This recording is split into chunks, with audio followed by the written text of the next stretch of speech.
நீலகிரி மாவட்டம் ஊட்டியில் இந்து அறநிலைத்துறை நில அளவை ஆய்வாளர் தங்கியிருக்கும் விடுதியில் லஞ்ச ஒழிப்புத்துறையினர் 2 மணி நேரமாக திடீர் சோதனை நடத்தினர். காஞ்சிபுரம் மாவட்டத்தில் இந்து அறநிலைத்துறையில் நில அளவை துணை ஆய்வாளராக பாஸ்கர் என்பவர் பணிபுரிந்து வந்ததாக கூறப்படுகிறது. இவர் பணியில் இருக்கும்போது சுமார் 2 கோடி ரூபாய் வரை வருமானத்திற்கு அதிகமாக சொத்து சேர்த்ததாக புகார் எழுந்த நிலையில் லஞ்ச ஒழிப்புத்துறை மூலம் வழக்கு பதிவு செய்யப்பட்டுள்ளதாகவும், தற்போது பாஸ்கர் பதவி உயர்வு பெற்று நீலகிரி மாவட்டம் குன்னூரில் இந்து அறநிலைத்துறை நில அளவை ஆய்வாளராக பணியாற்றி வருவதாகவும் கூறப்படுகிறது. மேலும் இவர் குந்தா, கோத்தகிரி, கூடலூர் உள்ளிட்ட பகுதிகளில் கூடுதல் நில அளவை ஆய்வாளராகவும் பணியாற்றி வருவதாகவும், தற்போது உதகையில் தங்கியிருக்கும் இவர் மீது நேற்று லஞ்ச ஒழிப்புத்துறை வழக்கு பதிவு செய்து இன்று காலை முதல் காஞ்சிபுரம் உள்ளிட்ட இவருக்கு சொந்தமான இடங்களில் லஞ்ச ஒழிப்புத்துறையினர் சோதனை மேற்கொண்டு வருகின்றனர். இந்நிலையில் பாஸ்கர் ஊட்டியில் தங்கியுள்ள தனியார் விடுதி அறையில் லஞ்ச ஒழிப்புத்துறை டிஎஸ்பி ஜெயக்குமார் அவர்கள் தலைமையில் லஞ்ச ஒழிப்புத்துறை அதிகாரிகள் சோதனை மேற்கொண்டுள்ளனர்.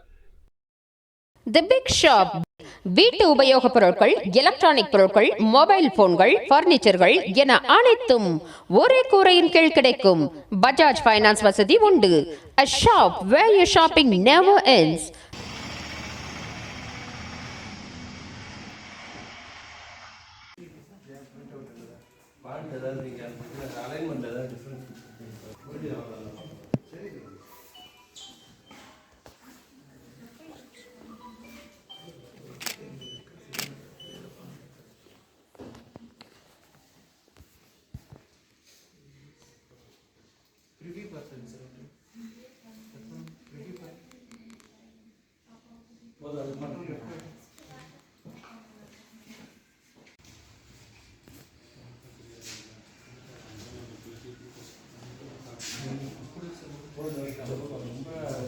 ராகம் டிவி யூடியூப் பக்கத்தை சப்ஸ்கிரைப் செய்யுங்கள்.